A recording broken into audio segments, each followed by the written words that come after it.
Cancer కుమ్మేస్తుంది. రాష్ట్రంలో రోజురోజుకి పెరుగుతున్న కేసుల సంఖ్య.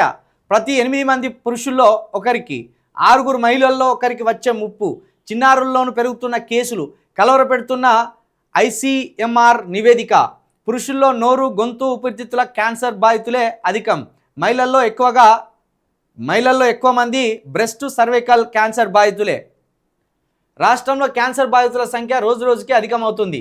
2030 నాటికి తీవ్రత మరింత పెరగనుందని భారత వైద్య పరిశోధన మండలి తాజా నివేదిక హెచ్చరిస్తుంది. నేషనల్ క్యాన్సర్ రిజిస్ట్రీ ప్రోగ్రాం ద్వారా సేకరించిన సమాచారం ఆధారంగా ఐసీఎంఆర్ క్యాన్సర్ బర్డెన్ ప్రొఫైల్ 2026 అనే నివేదికను రూపొందించింది. ఈ నివేదిక ప్రకారం రాష్ట్రంలో ప్రతి 8 మంది పురుషుల్లో 19 ఏళ్ళు పైబడిన వారు ఒకరికి, ప్రతి 6 మహిళల్లో 19 ఏళ్ళ పైబడిన వారు ఒకరికి క్యాన్సర్ వచ్చే అవకాశం ఉంది. అలాగే 2026, 2030 నాటికి రాష్ట్రంలో ఎన్ని క్యాన్సర్ కేసులు ఉంటాయని ఈ నివేదిక అంచనా వేసింది. హైదరాబాద్, మేడ్చల్, మల్కాజ్గిరి, యాదాద్రి, భువనగిరి, సిద్దిపేట జిల్లాల్లోని క్యాన్సర్ ఆసుపత్రుల నుంచి సేకరించిన కేసుల సమాచారం ఆధారంగా ఐసీఎంఆర్ ఈ నివేదికను రూపొందించింది. లేని భయం పెడితే కదా నువ్వు. ప్రతి 8 మందిలో ఒకరికి ఉన్నదటనే క్యాన్సరు. ప్రతి 8 మంది పురుషుల్లో ఒకరికి క్యాన్సర్ వస్తుందట.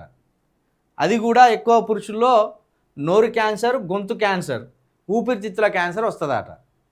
ఇక ప్రతి 6 మహిళల్లో ఒకరికి క్యాన్సర్ వస్తుందట.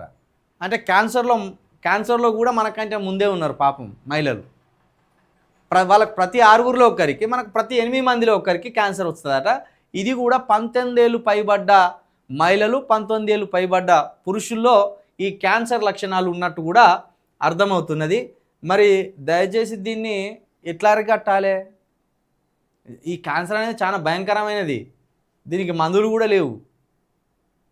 ఎయిడ్స్కైనా మందులు వచ్చినాయేమో కానీ క్యాన్సర్కు సరైన మందులు లేవు. మరి దీన్ని ఎట్లా అరికడతారు ఏంది? హైదరాబాద్, మేడ్చల్, మల్కాజ్గిరి, యాదాద్రి, భువనగిరి, సిద్దిపేట జిల్లాలో క్యాన్సర్ ఆసుపత్రుల నుంచి సేకరించిన కేసుల నమూనాల ద్వారా ఇది వెల్లడైందట. 2026లో తెలంగాణ కొత్తగా 46,672 మందికి క్యాన్సర్ ఉన్నట్టు తెలిసిందట. అంటే క్యాన్సర్ బాధితులు చాలా పెద్ద ఎత్తున ఉన్నారు మన తెలంగాణలో. దీన్ని మరి ప్రభుత్వాలు ఆదుకోవాలి. ముష్టి 4,500 కోట్లు ఇచ్చింది నిన్న వైద్య ఆరోగ్య శాఖకు. 2025లో ముష్టి 4,500 కోట్లు ఇచ్చిండు. కేసులు చూస్తేనేమో క్యాన్సర్ కేసులు ఇట్లున్నాయి. 13,000 కోట్ల రూపాయలు ఈ ఏడాది బడ్జెట్లో పెట్టిండు ఆరోగ్య శాఖకు. 13,000 కోట్లు ఈ ఏడాది బడ్జెట్లో పెట్టిండు. కానీ మరి వచ్చే ఏడాది నాటికి 13,000 కోట్లు ఖర్చు పెడతాడా? మళ్ళీ ఏ ముష్టి 2,000, 3,000 కోట్లు పెట్టి ఇట్లా వ్యాధుల బారిన పడ్డోళ్ళను చంపేస్తాడా చూడాలి.